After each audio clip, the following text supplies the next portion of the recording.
दावी करायचाय बनायचाय, बस तुम्ही बनूच शकता, बाकी काही अडचण नाही.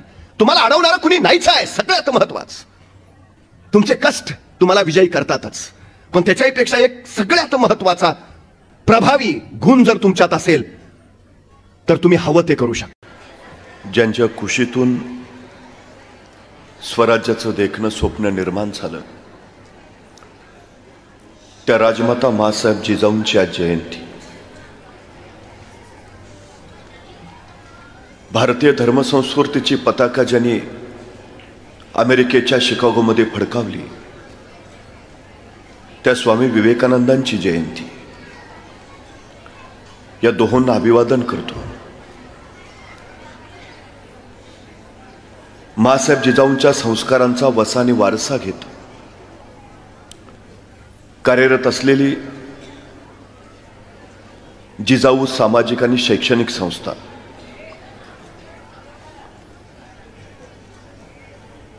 या संस्थेचे सर्वेसर्वा निलेशजी सांबरे, त्यांचे सर्व सहकारी आणि उपस्थित आपण विद्यार्थी मित्र. हेलन केलर यांची एक कविता आहे. एक जाग झालेलं मन दुसऱ्या मनाला जाग करतं, जागी झालेली दोन मन मग तिसरं मन जागवतात, जागी झालेली तीन मन सगळं गाव जागा करतात, जाग झालेलं गाव मग समाज जागा करतं आणि जागा झालेला समाज मग राष्ट्र घडवतं.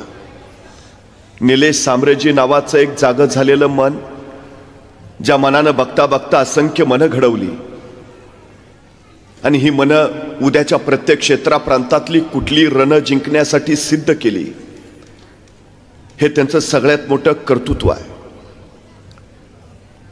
खरं तर असा एखादा सोहळा बघितला की मला माझ्या महाविद्यालयातले दिवस आठवतात. एके दिवशी मी माझ्या महाविद्यालयात गेलो त्यावेळी माझा एक मित्र मला भेटला. म्हटला तुला कळलं का? म्हटलं काय? म्हटलं कॉलेजमध्ये आज माझा सत्कार आहे. मला काही कळेना. माझ्याबरोबर एका बाकावर बसलेला पक्या अचानक सत्काराच्या पात्रतेचा कस काय झाला. मी त्याला विचारलं तुझा सत्कार काय? तो म्हटला मी शास्त्रज्ञ झालो म्हणून माझा सत्कार आहे. मला काही कळेना. माझ्याबरोबर SY मध्ये शिकणारा पक्या अचानक शास्त्रज्ञ कसा काय झाला. मी त्याला पुन्हा विचारलं तू कुठला शोध लावलास म्हणून शास्त्रज्ञ झाला. तसा तो म्हटला मी शास्त्रज्ञ आहे हा शोध मी लावला.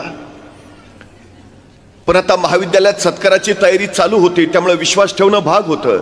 त्याला मी खोदून विचारलं बाबा तू कुठला शोध लावलास, तू शास्त्रज्ञ कसा झाला. त्यावर तुम्हाला म्हणाला माझं नाव काय? म्हटलं पक्या. पक्याचं उलट काय? म्हटलं कॅप. कॅप इंग्रजी शब्द आहे, त्याला मराठीत काय म्हणतात? म्हटलं टोपी. टोपीचं उलट काय? म्हटलं पिटो. पिटो हिंदी शब्द आहे, त्याला मराठीत काय म्हणतात? म्हटलं मारा. माराचं उलट काय? म्हटलं रामा. रामा म्हणजे श्रीराम, ते कोण? म्हटलं देव. देवचं उलट काय? म्हटलं वदे. वदे संस्कृत शब्द आहे, त्याला मराठीत काय म्हणतात? म्हटलं बोले. आणि बोलेचं उलट काय? म्हटलं लेबो. तर लेबो हे शास्त्रज्ञाचं नाव आहे आणि ते माझ्या नावापासून सुरू झालंय म्हणून मी शास्त्रज्ञ आहे.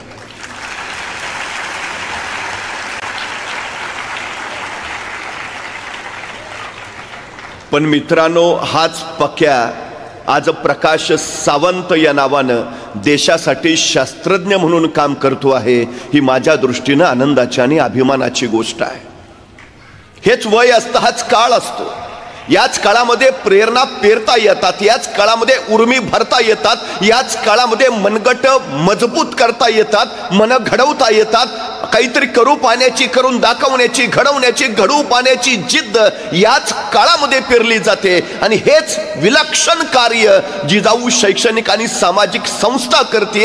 हे अत्यंत महत्वाचं आहे. मानवी व्यक्तिमत्वाचे संशोधक आणि जीवशास्त्रीय अभ्यासक असं सांगतात की नुकतंच जन्माला आलेलं एखादं नवजात बाळ तुम्ही आम्हाला आणून द्या आणि त्याला काय बनवायचंय ते सांगा, आम्ही त्याला ते बनवून देतो. हवं ते बनवता येतं, हवं ते घडवता येतं. तुम्हाला डॉक्टर बनायचं आहे बनवू शकता, इंजिनियर इंजिनियर बनायचंय बनू शकता, शास्त्रज्ञ बनायचंय बनू शकता, अभिनेता बनायचंय बनू शकता, क्रिकेटपटू, नाटककार, जे हवं ते. ओल्या मातीच्या गोळ्याला जर हवा तसा आकार देता येत असेल तर जिवंत हाडामांसाच्या गोळ्याला सुद्धा हवा तसा आकार देता येतो.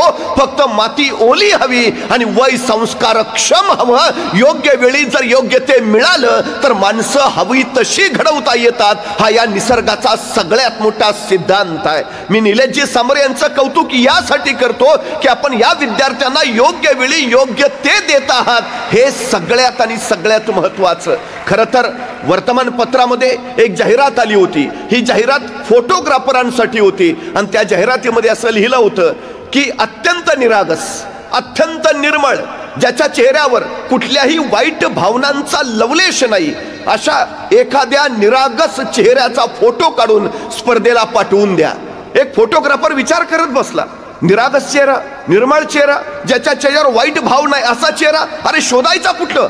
सगळी माणसांचे चेहरे बघितले तर विस्कटलेले, खुनशी, क्रूर, दुसऱ्याचं वाईट चिंतणारे. अशा या काळात अत्यंत निरागस चेहरा आपल्याला मिळणार कुठून? त्या फोटोग्राफरने विचार केला आणि काही लक्षात आल्यावर त्यानं समजलं की नुकतंच जन्माला आलेलं एखादं नवजात बाळ असेल, निरागस असतं, निर्मळ असतं, त्याच्या चेहऱ्यावर वाईट भावनांचा लवलेशही नसतो. अशा नुकत्याच जन्माला आलेल्या निरागस बाळाचा फोटो काढून स्पर्धेला पाठवूया. त्या फोटोग्राफरनं अशा मुलाचा फोटो काढला, स्पर्धेला पाठवला, त्याला पहिल्या क्रमांकाचं बक्षीस मिळालं. या घटनेनंतर 25 वर्ष उलटली. 25 वर्षानंतर वृत्तपत्रामध्ये पुन्हा एक जाहिरात आली की अत्यंत क्रूर, अत्यंत हिंस्त्र, ज्याच्या चेहऱ्यावर फक्त वाईट आणि वाईट भावनांचंच दर्शन घडतंय, अशा एखाद्या वाईट चेहऱ्याचा फोटो काढून स्पर्धेला पाठवा. तो परत विचार करायला लागला, हल्ली माणसं चेहऱ्यावर मुखवटे घालून फिरतात, आतून किती का वाईट असेना पण चेहऱ्यावर सगळं चांगलंच दाखवतात. अशा दुनियेमध्ये वाईट चेहरा शोधायचा कुठून, आणायचा कुठून, क्रूर कुठं भेटायचा? बराच वेळ विचार केल्यानंतर त्याच्या लक्षात आलं, एखाद्या तुरुंगात एखादा खुनी कैदी असेल, त्याचा चेहरा क्रूर असेल, वाईट असेल, खुनशी असेल, अशा एका कैद्याचा फोटो काढून स्पर्धेला पाठवूया. तो तुरुंगात गेला, अशा एका खुनशी कैद्याचा फोटो त्यांनी काढला जो अत्यंत क्रूर होता आणि तो फोटो स्पर्धेला पाठवला. त्याच्या या फोटोलाही पहिल्या क्रमांकाचं बक्षीस मिळालं, रोख रुपये 1 लाख. ते बक्षीस मिळाल्यावर त्याला असं वाटलं की हे बक्षीस माझ्या एकट्याचं नाही. या बक्षिसामध्ये ज्या कैद्याचा आपण क्रूर म्हणून फोटो काढला त्याचाही वाटा आहे. या बक्षिसातली काही रक्कम आपण त्या तुरुंगातल्या कैद्याला नेऊन दिली पाहिजे. त्या फोटोग्राफरनं आपल्या बक्षिसातले 50,000 घेतले आणि तुरुंगात तो त्या कैद्याला भेटायला गेला. त्याला म्हणाला, तुझा फोटो काढून मला हे बक्षीस मिळालं, त्यातली ही निम्मी रक्कम याच्यावर तुझा अधिकार आहे, मी तुला द्यायला आलोय. त्यावेळी तो तुरुंगातला कैदी म्हणाला, 25 वर्षापूर्वी ज्यावेळी तू माझा अत्यंत निरागस निर्मळ म्हणून फोटो काढलास, त्यावेळी जर हे काम तू केलं असतंस तर त्याच निरागस बाळाचा आज अत्यंत क्रूर म्हणून फोटो काढायची वेळ तुझ्यावर आली नसती. त्याला त्या काळात जे हवं होतं ते मिळालं नाही, त्याच्यावर संस्कार करणारं कुणी भेटलं नाही, त्याला शिकवणारं कुणी आसपास दिसलं नाही, त्याला जगण्यासाठी पैशाची गरज होती त्यावेळी त्याला कुशीत कुणी घेतलं नाही आणि जगण्यासाठी जगण्याची लढाई करत संघर्ष करत तो चुकीच्या मार्गावर गेला, वाईट झाला, खुनी ठरला, कैदी झाला. तो कैदी सांगतोय, मला योग्य वेळी जर योग्य ते मार्गदर्शन संस्कार जे हवं ते मिळालं असतं तर माझा आज तुरुंगात कैदी म्हणून फोटो काढायची वेळ तुझ्यावर आली नसती. समरे साहेब, आपण किती मोठं काम करताय आपल्याला माहिती नाही. आपण फक्त मुलं शिक्षित करतात असं नव्हे, आपण समाज घडवत आहात. या मुलांच्या वाट्याला योग्य वेळी योग्य ते देत आहात. जी यातली मुलं कुणी कलेक्टर होईल, कुणी पोलीस प्रमुख होतील, कुणी तहसीलदार होतील, कुणी डॉक्टर होतील, कुणी इंजिनियर होतील, हे जसं आज आम्ही अभिमानानं सांगू शकतो, कदाचित ज्या भागामध्ये तुम्ही काम करत आहात त्या भागामध्ये जर जिजाऊ शैक्षणिक सामाजिक संस्था नसती तर कदाचित त्याच भागातली काही पोरं तुम्हाला तुरुंगात दिसली असती आणि ती सांगत असते, जर आमच्या वाट्याला ही संस्था आली असती तर आज आम्ही असे घडले नसतो. समाजातलं हे सगळ्यात महत्वाचं कार्य आहे. सगळ्यात वेळ फार महत्वाची असते, फार महत्वाची. पण काही लोकांचा वेळ सरत नाही आणि काही लोकांना वेळ पुरत नाही. वेळ साठवता येत नाही, वेळ गोठवता येत नाही, वेळ वाचवता येत नाही, वेळ घड्याळ बंद करून थांबवताही येत नाही. तो त्याच्या गतीनं चालत राहतो. ज्याला वेळेचं मोल आणि महत्व कळालं, ज्यांनी क्षण पकडला, त्या क्षणाची ज्याला संधी करता आली, संधीचं ज्याला सोनं बनवता आलं, त्याला आयुष्य घडवता आलं. ही सगळ्यात मोठी वस्तुस्थिती आहे. आपल्या पोरांना पहिली गोष्ट जर समजावून सांगायची असेल तर त्याला त्याच्या आयुष्याचं मोल समजावून सांगा. त्याला त्याच्या आयुष्यातल्या प्रत्येक क्षणाचं, वेळेचं महत्व समजावून सांगा.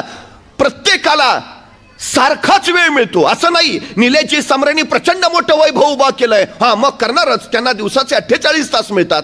आपण सामान्य माणसं, आपल्याला 24च तास असतात. नाही हो, ते मोठे झाले कारण त्यांना 48 तास, आम्ही मागं राहिलो कारण आम्हाला 24 तास नाही. प्रत्येकाला 24 तासच मिळतात. पण मिळालेल्या वेळेचा कोण कसा किती अचूक वापर करतो याच्यावर त्याचं यश ठरतं. ही सगळ्यात महत्वाची गोष्ट आहे. आमच्या मुलांना सांगा की तुझ्या वाट्याला आलेला प्रत्येक क्षण, त्याचा अचूक वापर तुला जगण्यासाठी करता आला पाहिजे, स्वतःला घडवण्यासाठी करता आला पाहिजे.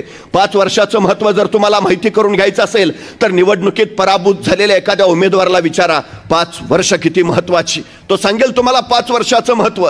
1 वर्षाचं महत्व जर तुम्हाला माहिती करून घ्यायचं असेल तर नोकरीनं मिळालेल्या एखाद्या बेरोजगार युवकाला विचारा, 1 वर्ष किती महत्वाचं. तो महिन्याच्या पगाराचा आकडा काढेल, वर्षाचा हिशोब मांडेल आणि सांगेल माझं वर्षाचं एवढं नुकसान झालं. त्यावेळी कळेल आम्हाला 1 वर्ष किती महत्वाचं. 1 महिन्याचं महत्व जर तुम्हाला माहिती करून घ्यायचं असेल तर मातृत्वाच्या वाटेवर असणाऱ्या एखाद्या स्त्रीला विचारा, 9 महिन्यातला 1 महिना सुद्धा किती महत्वाचा. मग कळेल आम्हाला 1 महिन्याचं महत्व. 1 आठवड्याचं महत्व जर तुम्हाला माहिती करून घ्यायचं असेल तर एखाद्या साप्ताहिकाच्या संपादकाला विचारा, 1 आठवडा किती महत्वाचा. तो सांगेल तुम्हाला 1 आठवड्याचं महत्व. 1 दिवसाचं महत्व जर तुम्हाला माहिती करून घ्यायचं असेल तर मजुरीनं मिळालेल्या एखाद्या मजुराला विचारा, तो सांगेल मजुरी अभावी ज्यावेळी खोपटातली चूल पेटत नाही आणि चुलीतली आग ज्यावेळी पोटात पेटते त्यावेळी कळतं 1 दिवसाचं महत्व. 1 तासाचं महत्व जर तुम्हाला माहिती करून घ्यायचं असेल तर जगदेत्या अलेक्झांडरला जाऊन विचारा. जगाचा बादशाह होता, जगाचा सम्राट होता, पण मृत्यू शय्येवर पडला होता आणि आपल्या वैद्याकडे केविलवाणी प्रार्थना करत होता की फक्त एक तास मला जगवा, फक्त 1 तास. त्या जगदेत्या अलेक्झांडरला जाऊन विचारा 1 तास किती महत्वाचा. 1 मिनिटाचं महत्व जर तुम्हाला माहिती करून घ्यायचं असेल तर अमेरिकेच्या वर्ल्ड ट्रेड सेंटरवर ज्यावेळी विमान हल्ला झाला, तो विमान हल्ला होण्यापूर्वी त्या इमारतीतनं फक्त 1 मिनिट आधी सुरक्षित बाहेर पडलेल्या एखाद्या इस्माला विचारा 1 मिनिट किती महत्वाचा. आणि 1 सेकंदाचं महत्व जर तुम्हाला माहिती करून घ्यायचं असेल तर ऑलिम्पिकमध्ये फक्त 1 सेकंदासाठी सुवर्ण पदक हुकलेल्या एखाद्या धावपटूला विचारा 1 सेकंद किती महत्वाचा. अरे मग सेकंदा, मिनिटा, तासा, दिवसाचं मोल जर एवढं असेल तर आमच्या वाट्याला आलेल्या आयुष्याचं मोल किती, हे ज्या दिवशी आम्हाला कळेल त्या दिवशी आम्हाला जगणं आणि आमचं आयुष्यातलं भविष्य उमजेल. ही सगळ्यात आणि सगळ्यात महत्वाची गोष्ट आहे. सगळ्यात महत्वाची. आपलं ध्येय ठरवा, आत्ताच ठरवा. जितक्या लवकर ठरवाल तितके अधिक उंचीवर जाल, जितका उशीर कराल तितके मागे मागे राहाल. पहिली गोष्ट पटकन निर्णय घ्या. आमची अडचण काय माहिती आहे? इंग्रजांनी 150 वर्ष आमच्यावर राज्य केलं. त्यांना मालक बनून राहायचं होतं, आम्हाला गुलाम बनवायचं होतं. म्हणून मॅकॅलोने जी शिक्षण पद्धती बनवली तीच मुळात गुलाम बनवणारी. या शिक्षण पद्धतीमध्ये निर्णय क्षमता नावाचा प्रकारच अस्तित्वात नाही. आमची मुलं निर्णय घेऊ शकत नाहीत. आमच्याकडे निर्णय कसा घ्यावा याचं नियोजन, शिक्षण दिलंच जात नाही. ही आमची सगळ्यात मोठी अडचण आहे, सगळ्यात मोठी. ही निर्णय क्षमता आमच्या पोरांच्यात पेरायला सांगा. सगळ्यात महत्वाची गोष्ट निर्णय क्षमता रुजवायला शिकवा. याचं कारण असं, जी माणसं पटकन निर्णय घेतात ती माणसं पटकन पुढे जातात. जी माणसं निर्णय घेण्यासाठी प्रचंड वेळ लावतात ती मागं मागं मागं राहतात. हा सगळ्यात मोठा वस्तुपाठ आहे. पोरांना सांगा निर्णय का नाही घेत, तर निर्णय चुकला तर याची भीती प्रत्येकाच्या मनात असते. यश आणि आपण यांच्यामध्ये फक्त भीती उभा असते, दुसरं कुणीही उभा नसतं. हे पहिलं लक्षात ठेवा. आणि भीतीवर विजय मिळवायचा एकच मार्ग आहे, तिच्यावर सरळ आक्रमण करा. बचावाचा सर्वोत्तम पर्याय आक्रमण, बस. दुसरा प्रकारच अस्तित्वात नाही. कसली भीती आहे? बरं, ही अडचण सुद्धा हल्ली काय आहे माहिती आहे? आमची लोक निर्णय का घेत नाहीत? भीती, सतत भीती. ही भीती कुठून येते? ही आमच्या मनात ठसवली जाते. अजूनही मराठी माणसाला व्यापार जमत नाही, मराठी माणूस उद्योग करू शकत नाही, मराठी माणूस एकत्र येत नाही. ह्या संकल्पनाने जन्म घेतला कुठून? भीतीतून. कुठून आली ही भीती? ही निर्माण केली गेली जाणीवपूर्वक. आमच्या पोरांचं तसंच आहे. मला जमेल का? करेन का? होईल का? त्याला स्वतःवर विश्वास नाही का? कारण त्याच्या क्षमतांची त्याला ओळख नाही का? कारण त्याला काय करायचं हेच कळत नाही का? कारण त्याला स्वतःचा निर्णयच घेता येत नाही. त्याच्यातली सगळ्यात मोठी अडचण आहे. सगळ्यात. त्याला सांगा तू निर्णय घे. चुकला काय होईल? अनुभव येईल आणि बरोबर आला यश येईल. नुकसान कुठं काय आहे? सगळ्यात महत्वाची गोष्ट, यशस्वी कोण होतं? जे योग्य निर्णय घेतात ते नव्हे, तर घेतलेला निर्णय योग्यच होता हे जे सिद्ध करतात ते. होऊ दे काय व्हायचंय ते. भीतीवर सरळ आक्रमण करा. आणि आम्ही लक्षात घेतली पाहिजे कशी घडतात हो मुलं. आमच्या घरात एखादं लहान रांगणारं मूल असतं. आई स्वयंपाक करत असते, आईचं लक्ष नाही ते पाहतं आणि ते रांगणारं पोर अंधाराच्या दिशेनं झेपावतं. अचानक आईचं लक्ष जातं आणि आई तिथूनच ओरडते, ए नको जाऊ, अंधारात भाऊ असतो, नाही जायचं. ते पोर तिथंच थबकतं. आई परत स्वयंपाकाला लागते. आईचं लक्ष नाही बघून ते पोर परत अंधाराकडे झेपावतं. त्याला कुतूहल आहे. उजेडात काय आहे त्याला कळतंय, अंधारात काय आहे त्याचं कुतूहल आहे. ते झेपावतं. धाडस जन्मजात त्याच्यात आहेच. तुम्ही कधी बघा, मोठा माणूस ज्वाळा कधीच हातात धरणार नाही, पण लहान मुलं कुठलाही विचार न करता जाळ हातात धरतात. कारण धाडस नैसर्गिक आहेच त्याच्यात. आईचं ऐकून ते परत थबकतं. पण परत आई स्वयंपाकाला लागते आणि आईचं लक्ष नाही बघून ते रांगणारं पोर परत अंधाराकडे झेपावतं. मग मात्र आई पाहते, संतापते, उठते, त्या पोराला उचलते आणि लांब नेऊन ठेवते. सांगते, सांगितलं ना नाही जायचं, अंधारात भाऊ असतो, नाही जायचं. त्या मुलाच्या अर्धजागृत मनावर कायमचा संस्कार होतो. अंधारात भाऊ असतो. पट्ट्या पुढं 2 पोरांचा बाप झाला तरी अंधारात जात नाही. मला सांगा, एवढ्या संख्येनं तुम्ही बसलाय, कधी कुणी भाऊ बघितलाय का? मग नसलेला भाऊ का डोक्यात घेता? जो अस्तित्वातच नाही, जी भीती, जो प्रकारच नाही, ते कशाला डोक्यात रुजवता? गणित नाही अवघड आहे रे, कुणी सांगितलं तुला? करून तर बघ, आक्रमण कर त्याच्यावर. गणित शरण आल्याशिवाय राहणार नाही, हे सांगा त्याला. अडचणीचं काय आहे? अशक्य हा शब्द फक्त मूर्खांच्या शब्दकोशात असतो, शहाण्यांच्या नव्हे. हे पहिलं लक्षात घ्या. जमत नाही, जमणार नाही, होणार नाही, ही कारणं देणं ही यशस्वी माणसाची कामच नव्हेत. जी कारणं देतात ती यशस्वी होत नाहीत आणि जे यशस्वी होतात ती सबबी कधी सांगत नाहीत. ही पहिली गोष्ट लक्षात घ्या, सगळ्यात महत्वाची. स्वामी विवेकानंद एका मंदिराच्या पायऱ्यावरनं मंदिराकडे जात होते. अचानक समोरून त्यांच्याकडे माकडं धावत यायला लागली, अंगावर यायला लागली. तशी स्वामीजी भ्याले, वळाले आणि सरळ पळायला लागले. तोपर्यंत एक साधू काढला, ए थांब, पळतोस कुठं? सामोरं जा, त्यांना सामोरे जा. विवेकानंदांनी साधूंचं ऐकलं आणि ते सरळ वळले आणि माकडांच्या दिशेनं दमदार पावलं टाकत निघाले. स्वामीजी आपल्याकडे येत आहे ते बघितलं आणि ती माकडं सरळ पळून गेली. स्वामी विवेकानंद सांगतात, संकटांना घाबरून जर तुम्ही पळून गेलात तर संकट तुमच्या मागं येत राहतील. पण संकटांना तुम्ही दमदारपणे सामोरं गेलात तर संकट तुमच्यापासून पळून जातील. ज्या गोष्टीची भीती वाटते ना त्या गोष्टीवर सरळ आक्रमण करा. सगळ्यात महत्वाची गोष्ट आहे सरळ. कारण भीती गेल्याशिवाय तुम्ही विजय मिळवूच शकत नाही. ही पहिली महत्वाची गोष्ट आहे, सगळ्यात महत्वाची. मासाहेब जिजाऊंनी शिवरायांवर कसा संस्कार केला? 40,000 फौजनीशी अफजल खान चालून आलाय.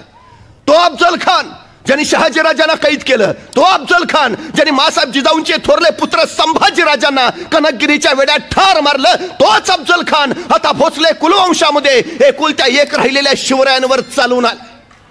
काय अवस्था असेल एकाईची, एकुलता एक पोर, आणि त्यालाही मारायला हा अफजल खान येतोय.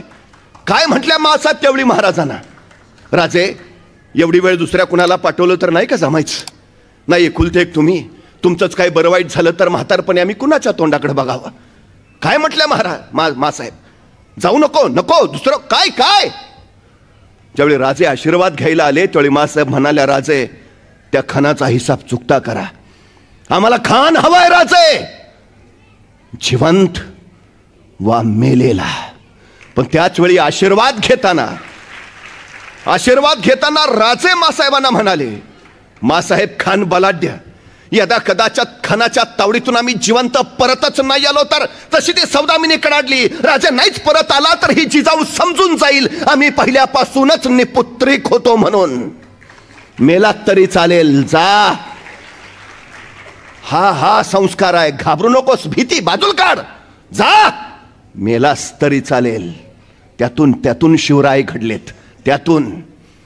पण तरी हे सांगितल्यावर मासाहेब काय म्हणतायत माहिती आहे? आणि ध्यानी घ्या राजे, विजय तुमचाच आहे, आम्ही तुमची इथंच स्वागताला वाट पाहतो आहोत. काय विश्वास आहे हो, काय विश्वास! आमच्या पोरांच्या मध्ये हा आत्मविश्वास भरा ना. आत्मविश्वास कधी निर्माण होतो माहिती आहे? स्वतःच्या क्षमतांची जाणीव झाल्यावर. क्षमता प्रत्येकाच्या अंगी असते, फक्त क्षमतेचं पात्रतेत रूपांतर करता आलं की मग योग्यता कमावता येते.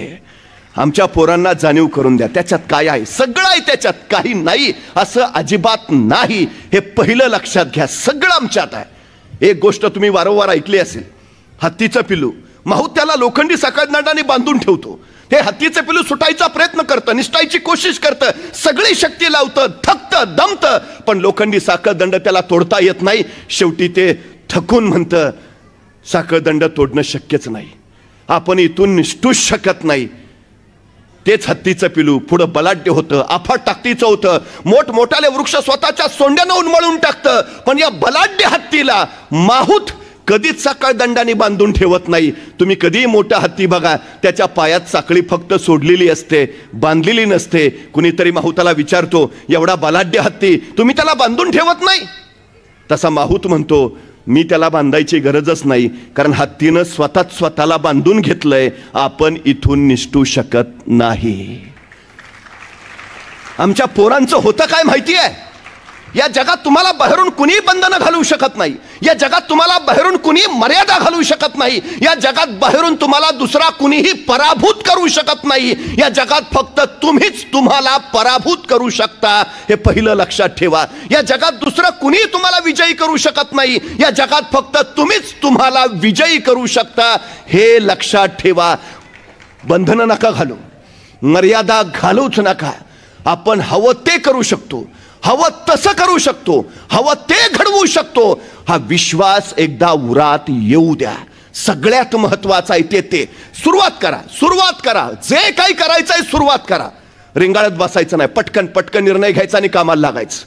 तुम्ही चंद्रयान मोहिमेबद्दल ऐकलंय, मला एका प्रश्नाचं उत्तर द्या. चंद्रावर पहिलं पाऊल कुणी ठेवलं?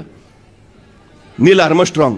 पण खरंच नील आर्मस्ट्रॉंगच चंद्रावर पहिलं पाऊल ठेवणार होता का? याचं उत्तर आहे नाही. चंद्रावर पाऊल ठेवणार होता एडविन सी अल्डारिन.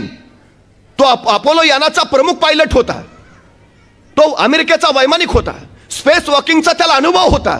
तर नील आर्मस्ट्रॉंग त्याचा सहाय्यक पायलट, तो अमेरिकेचा नौसैनिक होता, त्याला स्पेस वॉकिंगचा अनुभव नव्हता, तो सहाय्यक म्हणून एडविन सी अल्डारिनच्या सोबत गेला होता. हे अपोलो यान ज्यावेळी चंद्रावर उतरलं त्यावेळी नासाच्या स्पेस सेंटरवरनं पहिला संदेश आला, पायलट फर्स्ट. आणि एडविन सी अल्डारिन पुढे झाला आणि चंद्रावर पाय ठेवणार, तोच त्याच्या मनात विचारांचा गोंधळ सुरू झाला. मी चंद्रावर पाय ठेवला आणि मी तिथल्या गुरुत्वाकर्षणानं जळूनच गेलो तर, मी चंद्रावर पाय ठेवला आणि त्या वातावरणात मी भरकटलोच तर, मी चंद्रावर पाय ठेवला आणि मी कुठेतरी ओढलाच गेलो तर, तो त्या विचारातच होता. तोपर्यंत नासाच्या स्पेस सेंटरवरनं दुसरा संदेश आला, को पायलट नेक्स्ट. आणि नील आर्मस्ट्रॉंग पुढे झाला आणि कसलाही विचार न करता त्यांनी चंद्रावर पाय ठेवला आणि चंद्रावर पाय ठेवणारा पहिला मानव नील आर्मस्ट्रॉंग अजरामर झाला.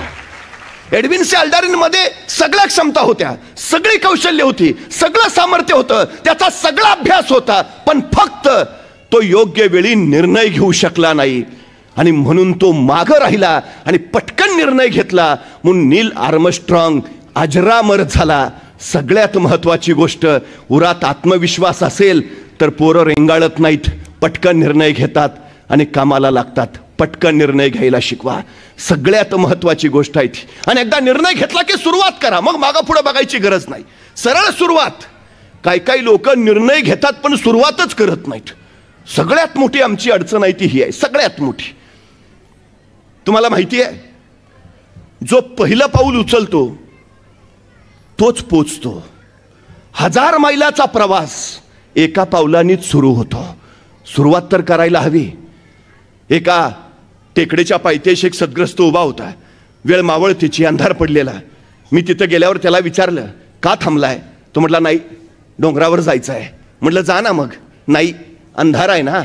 मग मी माझ्या हातातला कंदील त्याला दिला. म्हटलं, आता जा. आणि मी निघून आलो. दुसऱ्या दिवशी पहाटे त्या टेकडीवर मी पोचलो तर सद्ग्रस्त तिथंच. म्हटलं, अरे वा, जाऊन आला वाटतं. नाही, गेलोच नाही. म्हटलं, का? अंधार आहे ना. अरे मग कंदील दिला होता ना. हो, दिला होता ना, पण त्याचा उजेड फक्त माझ्या पायापुरताच पडतोय. मला किती लांब जायचं आहे. अरे भल्या माणसा, तू चालायला सुरुवात तर कर. उजेड आपोआप तुझ्या बरोबर येत जाईल. सांगा ना आमच्या पोरांनो, तू सुरुवात कर रे. बाकी काही अडचण नाही, सुरुवात कर पहिली, पटकन. अहो, काय होतं शिवाजी महाराजांकडे? ना सैन्य, ना सामर्थ्य, ना संपत्ती. रोहिडेश्वरावर, रायरेश्वरावर महाराजांनी स्वराज्याची शपथ घेतली, सुरुवात केली कामाला. सैन्य नसताना का महाराज म्हणले, नाही, जरा सैन्य वगैरे उभा करू आणि मग सुरुवात करू? नाही हो, काही नसताना, शून्यात नसताना सुरुवात. 1645 महाराजांनी राजगड घेतला. बेवसाव होता. आता बेवसाव आहे म्हणजे राजगड घेतल्यानंतर तो बांधून काढायला हवा. बरं, बांधून काढायचा म्हणजे पैसे हवेत. पैसे म्हणजे संपत्ती अफाट हवी. मग महाराज असं म्हटले का, आता तर आपल्याकडे पैसे नाहीत, मग कशाला राजगड घ्या, जरा फंड्स वगैरे गोळा करू आणि मग घेऊ राजगड. नाही, वाट नाही बघत बसले महाराज. सुरुवात केली. 1645 राजगड घेतलाच. 1646 त्यांनी तोरणा जिंकला. आणि तोरण्याचं बांधकाम करताना महाराजांना सोन्याच्या मोहरांनी भरलेले 7 हंडे सापडले. आणि त्या मिळालेल्या संपत्तीतनं महाराजांनी राजगड बांधून पूर्ण केला. महाराज सांगतायत, तुम्ही सुरुवात करा, जगदंबा आशीर्वाद घेऊन तुमच्या पाठीशी उभा असते. 1670 साली मोगल मराठा संघर्ष प्रचंड वाढलेला. औरंगजेबाचं सैन्य होतं 5 लाख आणि महाराजांची फौज अवघी 20,000. मग महाराज असं म्हटले का, त्यांचे 5 लाख, आपले 20,000, डिपॉझिट पण राहणार नाही, कशाला अर्ज भरा? नाही, संघर्षाला सुरुवात केली. पुढं बघू काय व्हायचं ते. 1670 महाराजांनी प्रबळगड जिंकला. आणि या प्रबळगडाची पाहणी करायला महाराज पालखीत बसून प्रबळगडावर निघाले. पालखीत बसलेल्या महाराजांच्या शेल्याचं एक टोक पालखीच्या बाहेर लोंबकळत होतं. प्रबळगडाच्या एका मार्गावरनं जाताना महाराजांच्या शेल्याचं ते लोंबकळणारं टोक तिथल्या बोरीच्या झाडाच्या फांदीच्या काट्यात अडकलं आणि महाराजांना ताण बसला. तसे महाराज म्हणाले, पालखी थांबवा. पालखी थांबली आणि महाराज सोबत त्यांना म्हणाले, हे बोरीचे झाड आम्हाला अडवते आहे. हे बोरीचे झाड आमच्या पुढे जाण्यावर आक्षेप घेते आहे.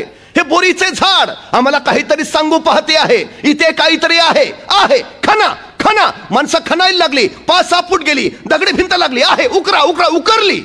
27 घागरी आणि 4 कढया एवढं सोनं महाराजांना तिथं सापडलं. आणि या संपत्तीतनं महाराजांनी मोगलांच्या विरोधातला संघर्ष अधिक गतिमान केला, जिंकला. तुम्ही सुरुवात करा, सगळी सृष्टी तुमच्या पाठीशी उभा राहते. पण माणसं कारणं सांगतात, माणसं सबबी देतात. आमची परिस्थिती नव्हती हो, तू गप.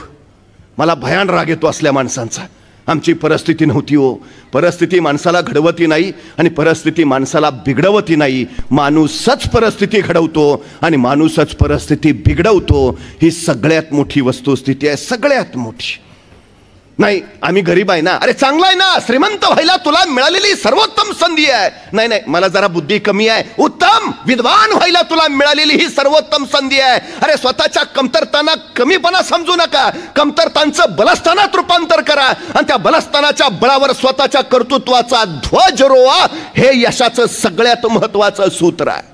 परिस्थिती जर माणसाला अडवत असते तर रस्त्यावरच्या विजेच्या खांबाच्या दिव्याच्या प्रकाशात बसून अभ्यास करणारे डॉक्टर बाबासाहेब आंबेडकर या देशाच्या घटनेचे शिल्पकार झाले नसते.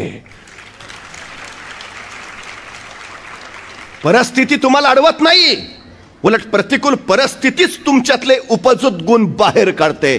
चांगली परिस्थितीत उपजत गुण कधीच बाहेर येत नाहीत, ही सगळ्यात मोठी वस्तुस्थिती आहे.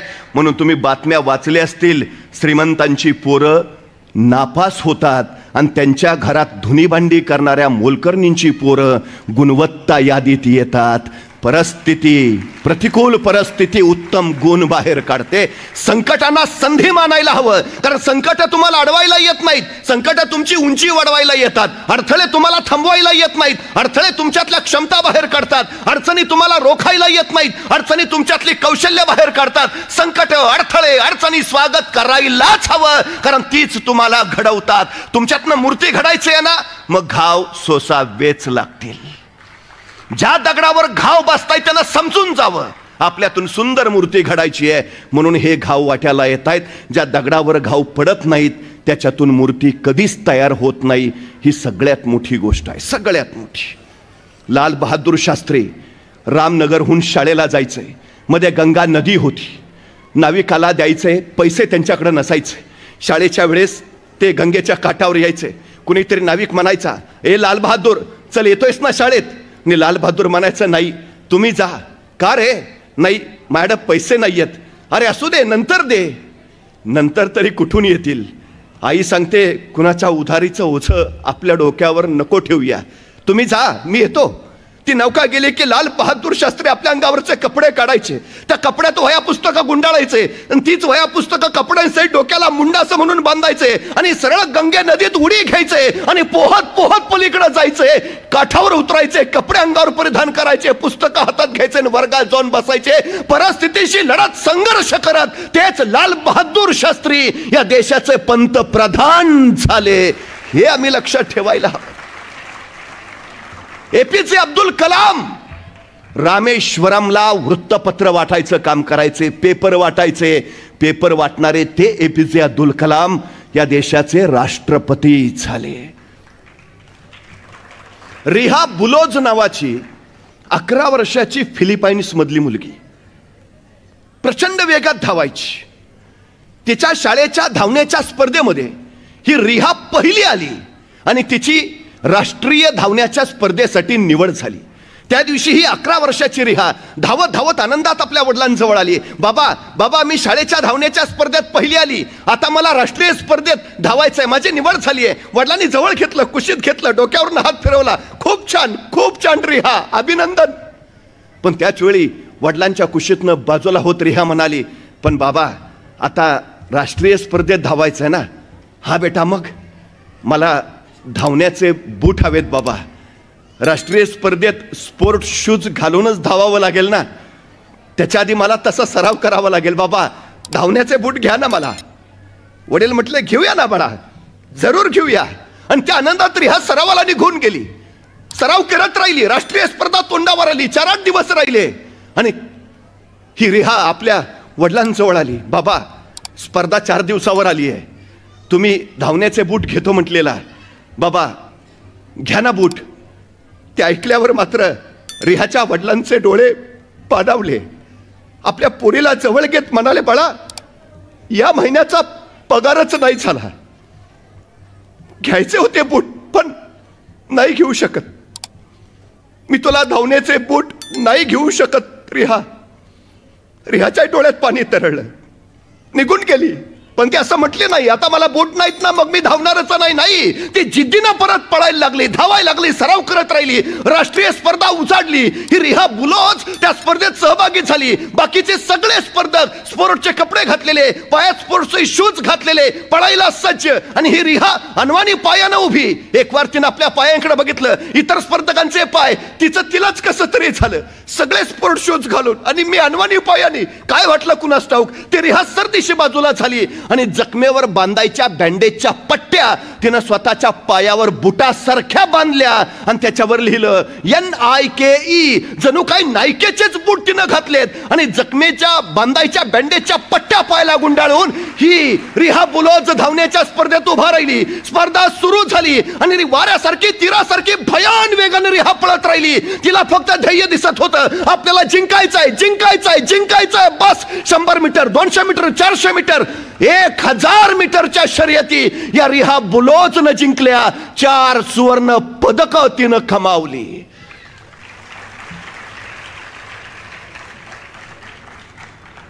ही रिहा बुलोज सांगते, परफॉर्मन्स बुटात नसतो, परफॉर्मन्स डोक्यात असतो. पायात वेग यायचा असेल तर आधी मनात वेग असायला हवा. वस्तू, गोष्टी, कपडे, बूट ही साधनं आहेत साध्यापर्यंत पोहोचण्यासाठी. पण हल्लीच्या पिढीची या गोष्टी हेच साध्य झालंय, ते नाहीत म्हणजे मला काही करताच येणार नाही. सांगा त्यांना हे साध्य नव्हे, साध्य खूप मोठं आहे, खूप मोठं आहे. त्यासाठी या गोष्टी असाव्याच, काही नाही. आणि तुम्ही तर सगळे भाग्यवान आहात. निलेशजी सांबरेंसारखा तुम्हाला हवं ते देणारा एक ज्ञानसंकुल उभारणारा लोकनायक तुमच्या पाठीशी ठामपणे उभा आहे. मला विशेष कौतुक वाटतं, मी ज्यावेळी झडपोलीमध्ये गेलो, एक 450 बेडचं मल्टी स्पेशालिटी हॉस्पिटल तिथं आहे. जिथं शासकीय रुग्णालय नाही झालं तिथं निलेशजी सांबरेंनी तिथल्या लोकांसाठी multi specialty office, medical hospital उभारलंय. मुलं शिकावीत, मुलं पुढे जावीत, परिस्थिती त्यांना आडवी येऊ नये यासाठी 10 CBSEच्या शाळा, तब्बल 45 ग्रंथालय, वाचनालय, MPSC UPSCची स्पर्धा परीक्षाची तयारी करणारी अनेक ठिकाणं त्यांनी निर्माण केली. मला वाटतं आज आपण 9 अभ्यासकांचं आणि स्पर्धा परीक्षांच्या केंद्राचं उद्घाटन करणार आहोत. हे सगळं आहे. आता काळ आता नाही की आता आमच्याकडं काही नाही, सगळं सगळं उपलब्ध करून देणारी माणसं जर आपल्या सोबत असतील तर आपल्याला पळायला आता अडचण काय आहे, हा सगळ्यात महत्वाचा विषय. सगळ्या गोष्टी तुमच्याकडे आहेत, सगळ्या गोष्टी आहेत, फक्त करायला हव्यात. एक गोष्ट लक्षात ठेवा, यशाला शॉर्टकट नसतो, मेहनतीला पर्याय नाहीच आहे, अजिबात नाही. कष्ट करावेच लागतील. तुमच्या यशाच्या वृक्षाची उंची किती वाढावी हे त्या वृक्षावर कधीच अवलंबून नसतं, तर त्या वृक्षाच्या मुळाशी तुम्ही किती घाम गाळता यावर ठरतं वृक्ष किती उंचीवर जाणार आहे ते. तुमचे कष्ट, तुमची मेहनत तुमच्या यशाची उंची वाढवत असते. जितके अधिक कष्ट करता येतील, जितकी मेहनत करता येतील तितकी करा, तरच तुम्ही शिखरावर पोहोचू शकता. हे सगळ्यात आणि सगळ्यात महत्वाचं आहे. सगळ्यात. वर्गात गुरुजी वह्या तपासत होते. एका मुलाजवळ आले, कुठं आहे रे वही? आणि तो मुलगा म्हणाला, गुरुजी विसरली. गुरुजी संतापले, हात पुढं कर. त्या मुलानं हात पुढं केला आणि छडी मारणार त्याच वेळी गुरुजी त्याच्या हाताकडे बघत म्हणाले, तुला मारून तरी काय उपयोग आहे, तुझ्या हातावर विद्येची रेषाच नाही. त्या मुलाला क्षणभर वाईट वाटलं. विद्येची रेषा नाही? त्यानं गुरुजींना विचारलं, गुरुजी विद्येची रेषा कुठं असते? गुरुजींनी सांगितलं, इथं इथं हातावर विद्येची रेषा असते. ज्याच्या हातावर विद्येची रेषा ती मुलं शिकतात, मोठी होतात. तुझ्या हातावर विद्येची रेषाच नाही, तू काय होणार, तुला मारून तरी काय उपयोग आहे. त्या पोरला काय वाटलं कुणास ठाऊक, ते ताडकन वर्गाबाहेर गेलं. 5 मिनिटांनी परत आलं, त्यावेळी त्याचा सगळा हात रक्ताळलेला होता. गुरुजींनी विचारलं, काय केलंस? आणि तो पोरगा म्हणाला, गुरुजी त्या विधात्यानं जी माझ्या हातावर विद्येची रेष काढली नाही ती बाहेर जाऊन मी चाकून काढून आलोय. आता मला कोण विद्या घेण्यापासून रोखतंय ते मला बघायचं आहे. हे जिद्दी पोरग शिकलं, तेच पुढं व्याकरणाचार्य पाणिनी म्हणून प्रसिद्धीस आलं. तुम्ही ठरवायला हवं, उरात फक्त जिद्द हवी. करायचं आहे, करायचं आहे, बनायचं आहे, बस तुम्ही बनूच शकता, बाकी काही अडचण नाही. तुम्हाला अडवणारं कुणी नाहीच आहे. सगळ्यात महत्वाचं, तुमचे कष्ट तुम्हाला विजयी करतातच, पण त्याच्यापेक्षा एक सगळ्यात महत्वाचा प्रभावी गुण जर तुमच्यात असेल तर तुम्ही हवं ते करू शकता. त्या गुणाचं नाव आहे चिकाटी, चिवटपणा. तुम्हाला वाटतं ना तुमची परिस्थिती नाही नसू द्या, तुमच्यात प्रतिभा नाही नसू द्या, तुमच्यात बुद्धिमत्ता नाही नसू द्या, तुमच्यात सामर्थ्य नाही नसू द्या, सगळं बाजूला सारा, फक्त एक गुण आत्मसात करा ज्याचं नाव आहे चिकाटी, चिवटपणा. बस सततचा सातत्यपणा तुमच्यात चिकाटी निर्माण करतो आणि ही चिकाटी तुम्हाला इतकं चिवट बनवतो की जोपर्यंत ध्येयापर्यंत पोहोचत नाही तुम्ही माघार घेत नाही. सगळ्यात महत्वाचं आहे ते. हे सगळ्यात तुम्ही हरता म्हणजे पराभूत होता असं नाही, तुम्ही माघार घेता तेव्हा पराभूत होता, हे पहिल्यांदा लक्षात असू द्या. तुम्ही किती वेळा पडता अजिबात महत्व नाही, तुम्ही उठून किती वेळा उभा राहता हे सगळ्यात आणि सगळ्यात महत्वाचं आहे. चर्चिलनी त्याच्या यशाचं सूत्र एकच सांगितलं, माघार घ्यायचे नाही, माघार नाही. कोलंबस भूमीचा शोध घ्यायला निघाला, वादळ, लाटा, समुद्र खवळलेला, सोबत ती म्हणाली माघारी चला, माघारी चला. आणि कोलंबस कडाडला, जोपर्यंत भूमीवर पाय ठेवत नाही माघार नाही. त्यांनी अमेरिकेचा शोध लावला, भूमीवर पाय ठेवला आणि मग माघारी आला. तो कोलंबस सांगतो, माझ्या यशाचं एकच रहस्य आहे, माघार घ्यायची नाही, अजिबात नाही. कसलीही वादळं, कसलीही संकट, काहीही होऊ दे, माघार घ्यायची नाही. सगळ्यात महत्वाचं, मुंगी बघितली तुम्ही? मुंगी केवढीशी, तिचं डोकं केवढंसं, डोक्यातला मेंदू केवढासा, तरी पण त्या मुंगीला बरोबर कळतं कुठल्या शहरातल्या, कुठल्या प्रभागातल्या, कुठल्या वॉर्डमधल्या, कुठल्या घरातल्या, कुठल्या खोलीतल्या, कितव्या कपाटावरच्या, कितव्या फळीवर किती नंबरचा साखरेचा डबा आहे. सांगावं लागतो रस्ता. मुंगी कणभर असते, महिनाभरात मनभर साखर खाऊन फस्त करते. तिला फक्त तिचं ध्येय दिसतं, फक्त ध्येय दिसतं, दुसरं काही नाही. एवढीशी मुंगी जर आपलं ध्येय गाठत असेल, आपल्याला अडचण काय आहे? तुम्हाला माहिती आहे, मुंग्या दृष्टीहीन असतात, मुंग्यांना डोळे नसतात, पण तरीही मुंग्यांची रांग चुकलेली तुम्हाला कधी दिसणार नाही. तुम्हाला यशस्वी व्हायचं आहे ना आयुष्यात, सगळ्यात महत्वाची गोष्ट आहे शिस्त. जे ठरवलंय त्यानुसारच चालायला हवं. भान राखून योजना खाव्यात आणि बेभान होऊन त्या अंमलात आणाव्यात, हे यशाचं सूत्र. सगळ्यात महत्वाचं, मुंगी शिस्त मोडतच नाही, अपार कष्ट, सतत कष्ट. 4 महिन्याच्या पावसाळ्याच्या बेगमीसाठी ती 8 महिने अविरत काम करत असते, अविरत. कुणीतरी एका तत्वचिंतकाला विचारलं, हे जग कधी संपेल? आणि तो तत्वचिंतक म्हणाला, ज्या दिवशी एखादी मुंगी एकाच ठिकाणी निवांत आराम करत तुम्हाला बसलेली दिसेल, त्या दिवशी समजून जा जगाचा अंतकाळ जवळ आलाय. मला फक्त निवांत आरामात बसलेली मुंगी दाखवा. चुकून दिसणार नाही, चुकून दिसणार नाही, ती चुकून अविरत काम करत असते, ती अविरत. आम्ही आमच्या मुलांना सांगतो, असे कष्ट केले तर यश मिळतो. हो, इतकं काम करायचंय, मरायचंय का? कोण म्हटलं तुम्हाला कामाने माणूस मरता? माणूस कामाने कधीच मरत नाही, माणूस कामाच्या ताणाने मरतो. ताण कधी वाढतो? काम साठलं की. काम कधी साठतं? रेंगाळत ठेवलं की. रेंगाळत कधी ठेवतो? गांभीर्य नसलं की. गांभीर्य कधी नसतं? ध्येयच नसलं की. ध्येय कधी नसतं? निश्चय नसला की निश्चय कधी नसतो? काय करायची मानसिकताच नसली की. ज्याला करायचं आहे तो करतोच. सगळ्यात महत्वाचं आहे ते. सगळ्यात तुम्हाला माहिती आहे, अपार कष्ट करणाऱ्या मुंग्या इतकं कष्ट करतात की सकाळी जन्माला आलेली मुंगी दुपारी मरायला पाहिजे, पण मुंग्या किती जगतात माहिती आहे? मुंग्यांच्या काही प्रजाती 35 वर्ष जगतात. 35 वर्ष. निसर्गाचं रहस्य काय माहिती आहे?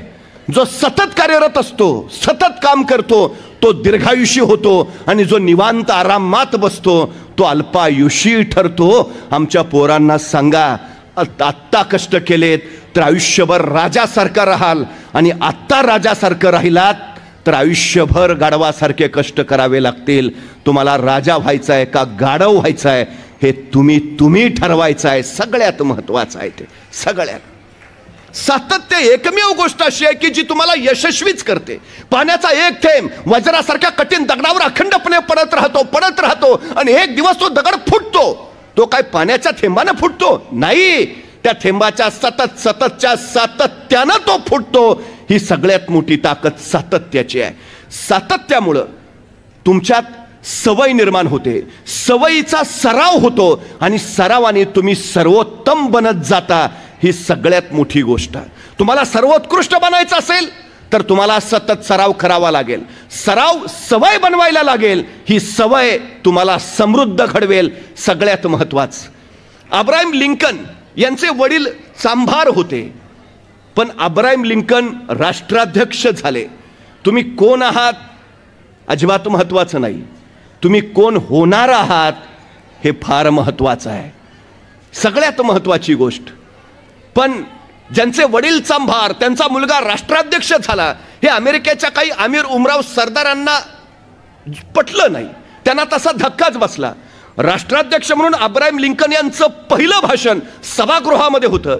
अब्राहम लिंकन भाषणासाठी आले, आणि त्याच वेळी त्यांचं राष्ट्राध्यक्ष होणं खटकलेला एक आमिर अब्राहम लिंकनना म्हणाला, अब्राहम लिंकन, तुम्ही राष्ट्राध्यक्ष झाला असाल, पण तुमचे वडील एक चांभार होते, हे तुम्ही विसरू नका. सगळ्या सभागृहाला वाटलं की अब्राहम लिंकनचा कोण अपमान झाला, आता काय अब्राहम लिंकन बोलतायत असा अपमान. पण आपल्या डोळ्यात आलेलं पाणी पुसत अब्राहम लिंकन भाषणाला उभा राहिले आणि त्या अमीर उमरावाला म्हणाले, बरं झालं माझ्या राष्ट्राध्यक्ष पदाच्या पहिल्याच दिवशी तुम्ही मला माझ्या वडिलांची आठवण करून दिलीत. आज मी जो काही आहे तो माझ्या वडिलांमुळे आहे.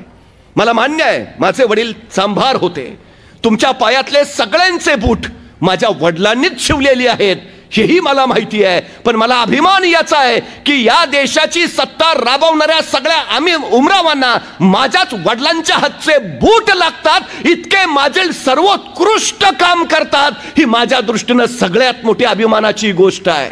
माझे वडील मला कायम सांगतात तू झाडूवाला बन, पण झाडू असा मार की जगात सांगितलं पाहिजे झाडू मारावा तर याच्यासारखा मारावा. काय जे बनायचे ते बन, पण सर्वोत्तम सर्वोत्कृष्ट, या जगात तुला तुलना होणारच नाही असा सर्वोत्तम हो बस. अब्राहम लिंकन म्हणाले माझ्या वडिलांसारखं मला सर्वोत्कृष्ट होता येणार नाही याची मला कल्पना आहे, पण राष्ट्राध्यक्ष म्हणून मी सर्वोत्तम काम करायचा निश्चितपणे प्रयत्न करीन. माझ्या वडिलांनी मला सांगितलंय जे करशील ते सर्वोत्तमच कर. या जगात जे टिकतं ना ते फक्त सर्वोत्तम टिकतं. त्यामुळे जे काही कराल ते सर्वोत्तमच करा. कुठलंच काम छोटं किंवा मोठं कधीच नसतं. छोट्या छोट्या कामातूनच मोठं काम उभा राहतं. ही सगळ्यात महत्वाची गोष्ट आहे. मोठं व्हायचं असेल तर छोट्या छोट्या गोष्टी करतच तुम्हाला पुढे जावं लागत असेल. कामाची लाज बाळगणारी माणसं कधीच मोठी होऊ शकत नाहीत. ही पहिली गोष्ट आमच्या पोरांच्या डोक्यात ठसवा. त्याला मोठं व्हायचं आहे ना, त्याला हरेक काम केलं पाहिजे. ही सगळ्यात मोठी गोष्ट आहे, सगळ्यात महत्वाची. आणि सगळ्या गोष्टी तुम्ही सर्वोत्तम होऊ शकता, सगळ्याच. गणित अवघड कधीच नसतं, इंग्रजी कधीच अवघड नसतं, आपण त्यांना अवघड बनवत असतो. तुम्ही त्यांना सोपं समजा, ते आपोआप सोपं होऊन जातील. तुम्ही सतत त्यांच्या सहवासात राहा, ते तुमचे मित्र बनतील. तुम्ही सतत त्यांना सोबत ठेवा, ते तुम्हाला शरण येतील, हवे तेवढे मार्क देत राहतील. सगळ्यात महत्वाचं आहे सराव आणि सातत्य. एक साधू होता, तो नाचायला लागला की पाऊस पडायचा. त्याची सगळीकडे कीर्ती पसरलेली की तो नाचायला लागला की पाऊस पडायचा. काही बंडखोर विचारांचे तरुण होते, ते 4 तरुण त्या साधूकडे पोहोचले. म्हटले आम्ही ऐकलंय की तुम्ही नाचायला लागला की पाऊस पडतो. साधू म्हटले हो खरं आहे ते. मग तुम्ही नाचल्यावर जर पाऊस पडत असेल तर आम्ही नाचल्यावर सुद्धा पाऊस पडला पाहिजे. साधू म्हटले पडेलही. नाही नाही तसं नाही, स्पर्धा लावायची. तुम्ही नाचल्यावर पाऊस पडताय ना, आम्ही नाचल्यावर पण पाऊस पडला पाहिजे. साधू म्हणले ठीक आहे तुमची इच्छा. दुसऱ्या दिवशी पहाटे 6 वाजता हा साधू आणि ते 4 तरुण एका मैदानावर जमा झाले. साधू म्हटले तुम्ही सुरुवात करा. मग एक तरुण पुढे झाला, तिने नाचायला सुरुवात केली. अर्धा तास झाला, तास झाला, तो थकला दमला माघारी झाला, पण पाऊस काय पडलाच नाही. मग दुसरा तरुण पुढे झाला, नाचायला सुरुवात झाली. 10 मिनिटं 15 मिनिटं 20 मिनिटं अर्धा तास, तास, 1.5 तास, 2 तास झाले. तरुण नाचून थकला पण पाऊस पडलाच नाही. मग तिसरा तरुण पुढे झाला, नाचायला सुरुवात केली. तास, 1.5 तास, 2 तास, 2.5 तास नाचला, पाऊस पडलाच नाही. मग चौथा पुढे झाला, नाचायला सुरुवात केली. तास, 2 तास, 3 तास, 3.5 तास नाचला, पाऊस पडलाच नाही. 4ही तरुण म्हटले आम्ही नाचलो पण पाऊस पडला नाही, आता तुम्ही नाचा. साधू महाराज आम्हाला बघायचा आहे पाऊस पडतोय का. सायंकाळी 6 वाजता साधूनी नाचायला सुरुवात केली. ते नाचत राहिले, नाचत राहिले. तास झाला, 2 तास झाले, 3 तास झाले, 4 तास झाले, 5 तास झाले. आता पहाटेचं झुंजू मुंजू व्हायची वेळ झाली. आता पहाट होणार, उजाडणार, पण साधू नाचतच राहिले. बघता बघता दिवस उजाडला, साधू नाचतातच आहेत. आणि अचानक आभाळ भरून आलं आणि रप रप रप रप पाऊस पडायला सुरुवात झाली. पाऊस पडायला सुरुवात झाली तेव्हा साधू नाचायचे थांबले. ते 4 तरुण साधून जवळ गेले. म्हटले आम्ही नाचलो त्यावेळी पाऊस पडला नाही आणि तुम्ही नाचला, कसा पाऊस पडला. साधू म्हणाले मला 2च गोष्टी माहिती होत्या. पहिली गोष्ट मी नाचतोय म्हणजे पाऊस पडलाच पाहिजे, आणि दुसरी गोष्ट जोपर्यंत पाऊस पडत नाही मला नाचलंच पाहिजे. तुम्हाला यश देणारी ही 2च सूत्र आहेत, 2च सूत्र आहेत यश देणारी. तुम्ही अभ्यास करताय ना म्हणजे यश मिळालंच पाहिजे. आणि दुसरी गोष्ट जोपर्यंत यश मिळत नाही तुम्हाला अभ्यास केलाच पाहिजे, तरच तुम्ही ध्येयापर्यंत पोहोचू शकता. आणि बाकी एक गोष्ट लक्षात ठेवा, निलेशजी सांबरेंची इतकी तळमळ आहे की आदिवासी भागातली, खेड्यापाड्यातली, गावगाड्यातली शिक्षणापासून दूर असलेली सगळी पिढी घडावी, मोठी व्हावी. पण तरी आमच्या मुलांमध्ये अजून एक न्यूनगंड आहे. आमच्या परवा एका मित्रानं सूर्यवंशी साहेब प्रमोशनच नाकारलं. म्हटलं का रे? नाही म्हटलं प्रमोशन घेतलं की इंग्रजी बोलायला लागेल. इतका न्यूनगंड अजूनही आमच्या पोरांमध्ये आहे. ते स्वतःच यश नाकारतायत. आमच्या पोरांना एक गोष्ट फक्त सांगा, मला एका प्रश्नाचं उत्तर द्या.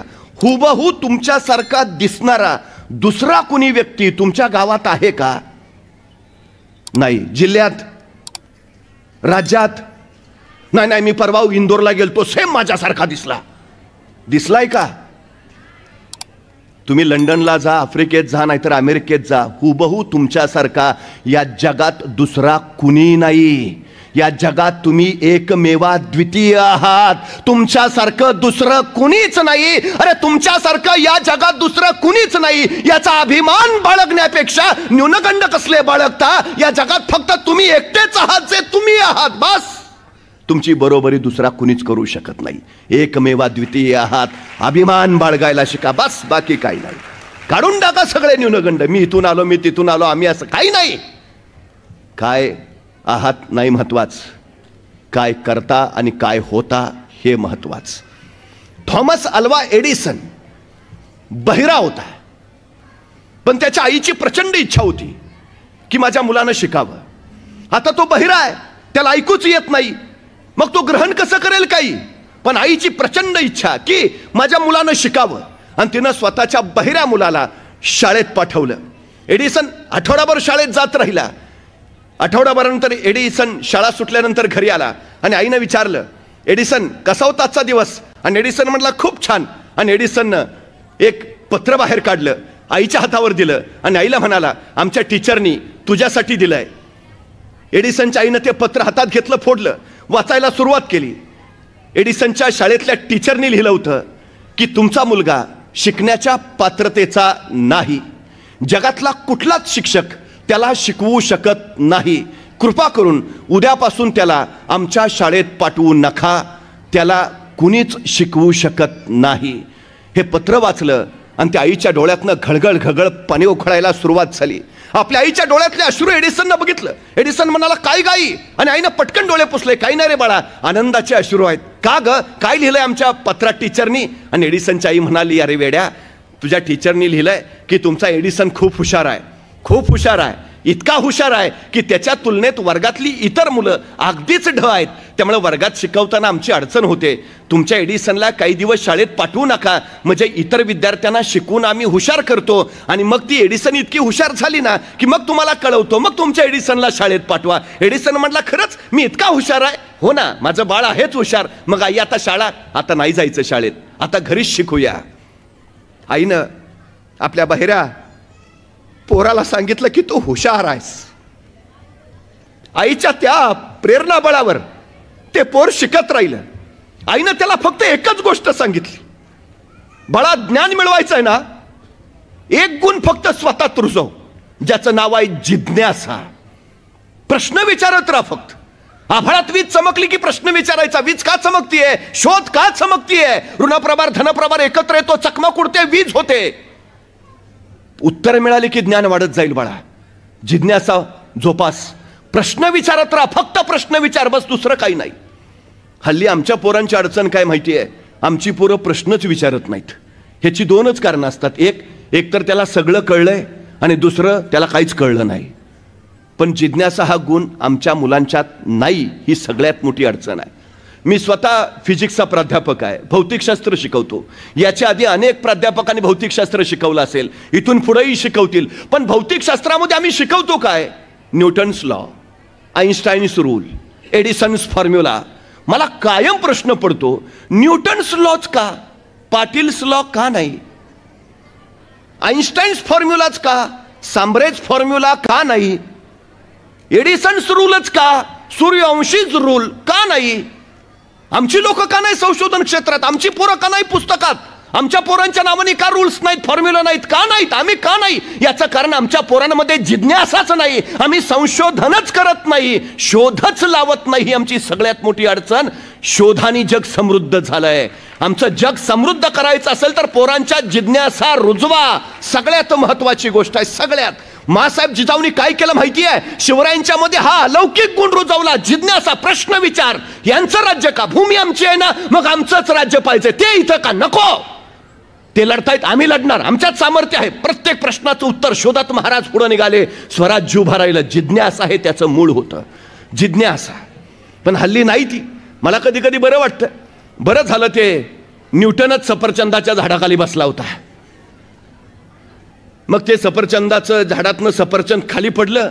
मग न्यूटनला प्रश्न पडला, सफरचंद खालीच का पडलं? मग गुरुत्वाकर्षणाचा शोध लागला. नाही, बरंच झालं न्यूटनच बसला होता. आपल्यातला एखादा बसला असता आणि पडलं असतं सफरचंद खाली, काय प्रश्न पडला असता त्याला? बरं झालं मी असतानाच पडलं. दुसरा प्रश्न, बरं झालं आणखी कुणी नाही, अकेले अकेले खाएंगे.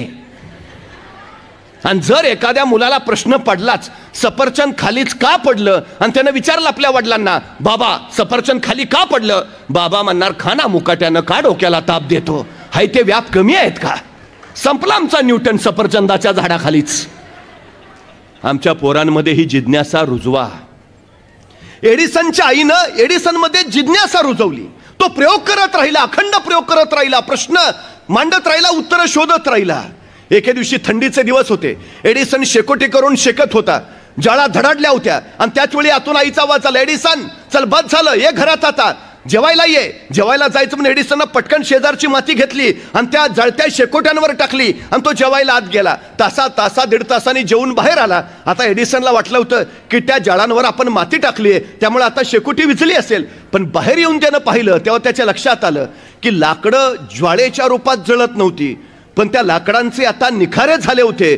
ते निखारे फुलत होते आणि त्या फुलत्या निखाऱ्यांचा प्रकाश अवतीभोवती पसरला होता आणि सगळा परिसर केशरी झाला होता. त्या एडिसनला प्रश्न पडला, मगाशी तर लाकडं धडाधड जळत होती, आता लाकडं ज्वाळाच्या रूपात का जळत नाहीत? माती टाकल्यावर लाकडं विझली का नाहीत? त्यांचे निखारे का होत आहेत? ती फुलतायत का? शोध घेतल्यावर एडिसनला कळालं, जोपर्यंत लाकडांना ऑक्सिजन अखंड पोचत होता तोपर्यंत लाकडं ज्वाळेच्या रूपात जळत होती. मी लाकडांवर माती टाकली आणि अखंडित मिळणारा ऑक्सिजन लाकडांसाठी खंडित झाला, त्यामुळे ज्वाळा विझल्या, पण ऑक्सिजन अभावी लाकडं विझली नाहीत. लाकडांचं निखाऱ्यात रूपांतर झालं आणि निखारे फुलत राहिले.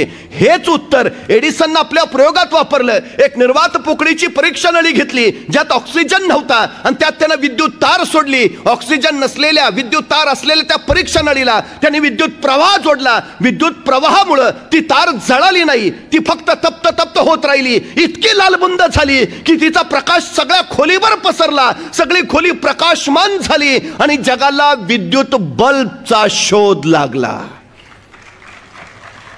अपंगत्व असलेल्या एडिसननं जगाचं अपंगत्व दूर केलं, त्यांनी जग प्रकाशमान केलं. या बहिऱ्या एडिसननं तब्बल 10,000 शोध लावले आणि ही सृष्टी समृद्ध केली. 40 वर्षाचा एडिसन असताना त्याची आई निर्वतली. आईच्या निधनानंतर आईची खोली आवरावी म्हणून एडिसन आईच्या खोलीत गेला. आईची जुनी ट्रंक त्याला दिसली, ती सावरावी म्हणून आईची ती ट्रंक त्यानं उघडली. त्या ट्रंकेमध्ये 40 वर्षापूर्वी एडिसनच्या टीचरनी दिलेलं पत्र तसंच होतं. एडिसननं थरथरत्या हाताने ते हातात घेतलं, वाचायला सुरुवात केली. पत्रात टीचरनी लिहिलं होतं, तुमचा मुलगा शिकण्याच्या पात्रतेचा नाही, जगातला कुठलाच शिक्षक त्याला शिकवू शकत नाही, कृपा करून त्याला उद्यापासून शाळेत पाठवू नका, त्याला कुणीच शिकवू शकणार नाही.